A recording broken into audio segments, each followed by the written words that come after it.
فإنما حسابه عند ربه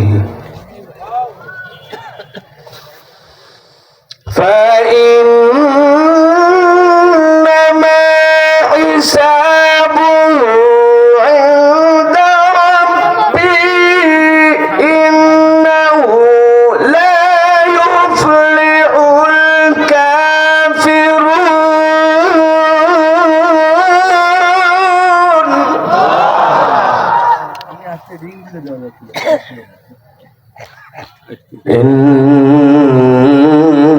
إنه لا يفلح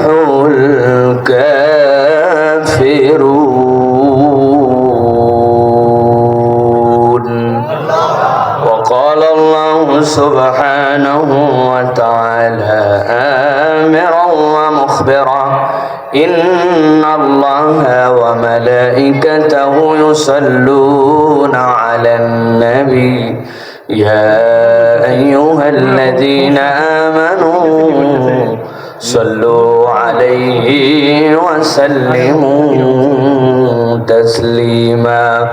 اللهم صل على محمد وعلى آل محمد كما صليت على إبراهيم وعلى آل إبراهيم إنك حميد مجيد. اللهم بارك على محمد وعلى آل محمد كما باركت على إبراهيم وعلى آل إبراهيم إنك حميد مجيد. আলহামদুলিল্লাহ, আল্লাহ রাব্বুল আলামিনের কাছে শুকরগুজার হচ্ছি যে আল্লাহ রাব্বুল আমিন আজকে সিরাজগঞ্জের বিখ্যাত বাঁকুড়া দারুর রাশাদ মাদ্রাসার ২৭তম বাৎসরিক সালানা জলসার আজকের এই অধিবেশনে আমাদেরকে আসার বসার তৌফিক, যোগ্যতা, সুস্থতা, মন মানসিকতা, পরিবেশ পরিস্থিতি দান করলেন। সে আল্লাহ রাব্বুল আলামিনের কাছে আমরা সর্বাগ্যের কৃতজ্ঞ হচ্ছি। আল্লাহ রাব্বুল আলামিনের শেখানো বাক্যে সকলে কালিমাতুশ শুকর আদায় করছি, সকলে পড়ছি আলহামদুলিল্লাহ। দরুদ এবং সালাম বর্ষিত হোক মানবতার মহান মুক্তির দূত আকায়ে নামদার তাজদারে মদিনা আপনার আমার প্রিয় রাসূল জনাবে মুহাম্মদুর রাসূলুল্লাহ সাল্লাল্লাহু আলাইহি ওয়াসাল্লামের প্রতি। আজকের এই মুবারক মাজলিসের সম্মানিত সভাপতি হযরত মাওলানা আব্দুল হাকিম সাহেব দামাত বারাকাতুহুল আলিয়া উল্লাপাড়া কেন্দ্রীয় জামে মসজিদের সুযোগ্য সম্মানিত খতিব, আজকের প্রধান অতিথি জনাব আবু সালেহ মোহাম্মদ হাসানাত সাহেব, উপজেলা নির্বাহী অফিসার সিরাজগঞ্জ। আমাদের এখানে কথা বলেছেন কারি মাওলানা হাফিজুর রহমান হাফিজ সাহেব। কিছুক্ষণ পূর্বেই দীর্ঘ সময় আপনাদের কাছে কথা বলেছেন এবং মাদ্রাসার জন্য সহযোগিতা আপনাদের কাছে গ্রহণ করেছেন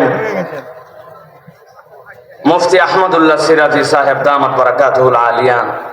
মঞ্চে উপবিষ্ট আছেন প্রবীণ ওলামায়ে কেরাম, সম্মানিত খতিব এবং ইমামবৃন্দ, অত্র মাদ্রাসার সম্মানিত মুহতামিম, সম্মানিত আসাতেজায়ে কেরাম, ওলামায়ে কেরাম, আমার সামনে উপবিষ্ট সম্মানিত মুরব্বিয়ানে কেরাম, আমার প্রিয় তরুণ যুবকেরা, স্নেহের ছোটরা, আলাদা প্যান্ডেল থেকে শুনছেন মা এবং বোনেরা, সকলকে একবার সালাম দিয়েছি।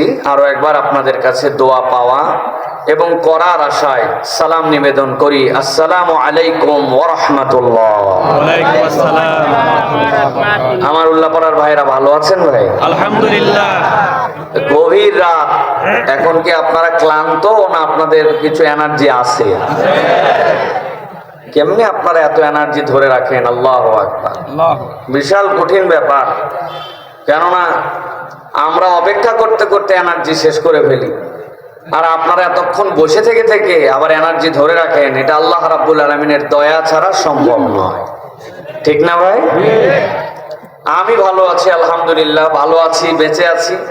এজন্য আপনাদের কাছে এসে হাজির হতে পেরেছি এবং খুব মুগ্ধ হয়ে অনেক ভাইয়ের আবেগী কথা শুনেছি। আমি সাধ্যের মধ্যে সকলের সাথে দেখা করার জন্য চেষ্টা করি। আমি ওই হুজুর না যে আসলাম ভিআইপি প্রটোকলে, এবার ঘরের মধ্যে ঢুকে গেলাম, ওয়াজ করলাম, গাড়িতে উঠলাম, চলে গেলাম, এই হুজুর আমি না, এত বড় হুজুর না, আমি ছোটখাটো হুজুর। এই জন্য সাধ্যের মধ্যে সব ভাইয়ের সাথে অন্তত দেখা করার, মুসাহাবা করার, তাদের দোয়া নেওয়ার চেষ্টা করি আমি। কিন্তু তারপরেও বলেন যে 10,000 মানুষের সাথে কি মুসাফা করা সম্ভব হয়? তো এই জন্য কিছু কিছু মানুষের সাথে পারা যায় না। কিন্তু আমি আপ্লুত হই যখন আমার ভাইয়েরা বলতেছে, হুজুর খুব চিন্তায় ছিলাম আপনার অ্যাক্সিডেন্টের খবর শুনে, আপনার গাড়ির অবস্থা দেখে খুব চিন্তায় ছিলাম। আমি মজা করে বলছি, মনে করছেন হুজুর মাহফিলে আমাদেরটাই আসতে পারবে কি পারবে না, এই জন্য? বলে না না হুজুর, আপনি বেঁচে আছেন কিনা, ভালো আছেন কিনা, এই জন্য। মাহফিল তো বেঁচে থাকলে হবেই, মরে গেলেও মাহফিল হবে। আমি হওয়ার আগেও মাহফিল ছিল, আমি চলে যাওয়ার পরেও মাহফিল থাকবে, ঠিক কিনা? কিন্তু এই যে ভালোবাসা, এই যে আবেগ, এই যে আপনারা মহব্বত করেন, আপনার সাথে আমার কোনো রক্তের সম্পর্ক নাই, নারীর সম্পর্ক নাই, টাকা পয়সার লেনদেনের সম্পর্ক নাই, কেবল একটু ইউটিউবে ওয়াজ শোনেন, একটুখানি আমাদের কথা শোনেন, দ্বীনের দাওয়াত দিয়ে পছন্দ করেন, এই ভালোবাসার সম্পর্কটার নামই হচ্ছে ঈমানের সম্পর্ক। কিসের সম্পর্ক? ওই গাজাতে মুসলমানদেরকে মেরে ফেলা হয়, একটা 5 বছরের বাচ্চাকে মারতে হায়েনারা 250-র উপরে গুলি ব্যবহার করেছে। একটা গুলি যেখানে যথেষ্ট, একটা বাচ্চাকে মারতে 250 গুলি ব্যবহার করছে তারা। আমাদের দিলে ব্যথা লাগে। আমরা দেখি বাপ মা দাফন করতেছে, আমাদের এখানে দাফন করার পরে মুখ দেখায়, আর ওই লাশটার মুখই নাই, ওই লাশটার একটু পা পাইছে, একটু হাত পাইছে, ওইটা একটা পকেটের মধ্যে জড়াইয়া ওর বাপ মা মিলায় তার জন্য জানাজায় দাঁড়াইছে। আমাদের দিলে সিরাজগঞ্জের মানুষের বুকে ব্যথা লাগে। কারণ কি? তারা আমাদের কেউ না, ইমানি ভাই বোন, ঠিক কিনা? এই ইমানি ভাই বোনের এই সম্পর্ক, এই রিশতাদারি, এই মোহাব্বত আল্লাহ রাব্বুল আমিন পছন্দ করেন। আল্লাহ রাব্বুল আমিন এই সম্পর্ককে মূল্যায়ন করতে বলেছেন। এই ভালোবাসার সম্পর্কের কারণে একদিন আল্লাহ রাব্বুল আমিন আমাদেরকে এক জান্নাতে একত্রিত করবেন, এটা আমাদের বিশ্বাস, ঠিক কি না? প্রিয় ভাইরা, এই যে কোরআন শোনার জন্য আপনারা ঝাঁকে ঝাঁকে চলে আসছেন, দীর্ঘ সময় পর্যন্ত অপেক্ষা করেছেন, অনেক ক্লান্তি চলে আসে, মাটির মধ্যে উপরে ঠান্ডা, নিচে ঠান্ডা বসে আছেন, কিন্তু কোরআনের সাথে হৃদয়ের সম্পর্ক না থাকলে, ন্যূনতম এইটুকু ভালোবাসা না থাকলে এভাবে বসে থাকা যায় না। সব জায়গার মানুষ এভাবে বসে থাকতেও পারে না। এটা আল্লাহ রাব্বুল আমিনের পক্ষ থেকে দেওয়া নিয়ামত। এই নিয়ামতের কৃতজ্ঞতা আদায় করতে হবে প্রিয় ভাইয়েরা। আল্লাহ কোরআনুল কারীমের মধ্যে এই কথা বলেছেন। আল্লাহ বলছেন, ওয়া ইযা তুলিয়াত আলাইহিম আয়াতুহু যাদাতহুম ঈমানা ওয়া আলা রাব্বিহিম ইয়াতাওয়াক্কালুন।